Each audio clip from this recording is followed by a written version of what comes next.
What's going on, everybody? Another big Saturday of college football is almost upon us. And if you followed the show last week, then you knew to sell high on Army, who lost outright. You knew to buy low on Liberty. They covered the spread. A great stat that said Duke would cover. They won outright. And that you should back Western Kentucky against South Florida. WKU covers in somewhat miraculous fashion. Let's see if we can do it again this week on the Power 5. But first, got to check in with how the market is moving, and we're going to focus on just one game this week, the one we are federally mandated to talk about, Nebraska at Colorado, noon Eastern time in Boulder.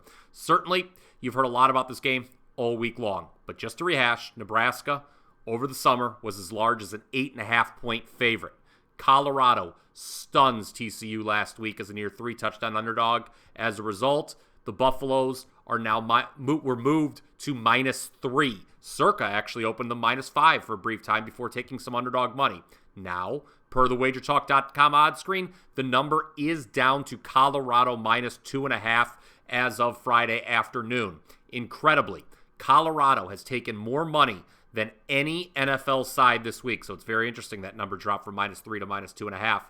Colorado is the definition of a public side here. Will Coach Prime prove his detractors wrong for a second straight Saturday? Why don't you let me know what you think down in the comments section.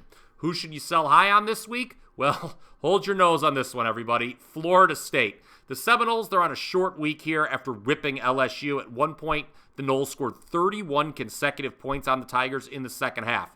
This week, they're hosting Southern Miss. Now, no argument that Florida State's going to obviously win this game straight up.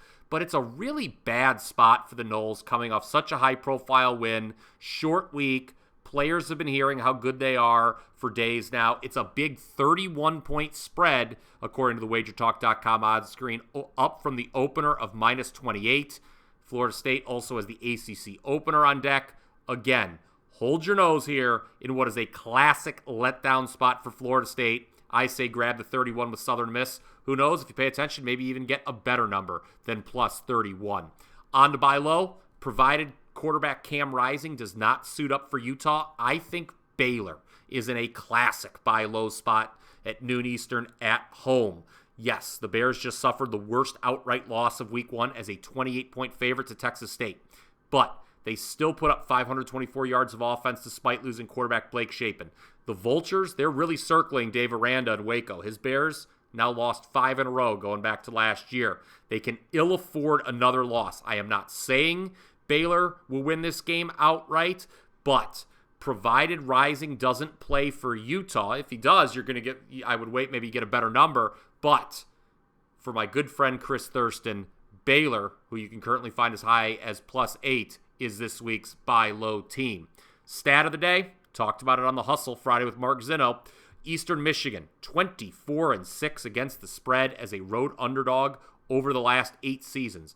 They're currently getting +20.5 at Minnesota, a Minnesota team that is off a fraudulent win last week over Nebraska. I would probably look to take the points there.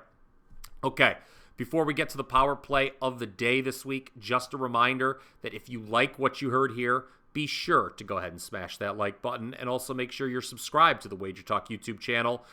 That'll make sure you don't miss a single video. We've got a ton of great sports betting content each and every single day. As a matter of fact, I'll be recording my first all NFL edition of the Power 5 Saturday morning. Be on the lookout for that. Okay, power play of the day for Saturday. Let's hope it's a little easier than Western Kentucky was last week against USF. We're going to take Temple plus the points against Rutgers. Now, Rutgers won convincingly last week against a Northwestern team still searching for an identity in the wake of Pat Fitzgerald's departure. Meanwhile, Temple barely sneaks by Akron, an improved Akron team, I might add. But these teams played last year, and it was just a 2-point game. Rutgers won 16-14 as 18-point favorites. Didn't even score enough to cover the spread. Rutgers last week against Northwestern, less than 300 yards total offense. Temple's defense, yes, it's against Akron, a MAC school, but they allowed just 38 yards in the second half. I think this is going to be an ugly, low-scoring affair yet again, where the underdog keeps it close. Temple plus 8.5 is your power play of the day, and that does it for the Power 5 for Week 2 of the college football season. Check me out on Twitter at Bryan Power _wins. You can get all my plays, of course, at wt.buzz/BP. Let's all go catch some tickets. Have a great weekend, everybody.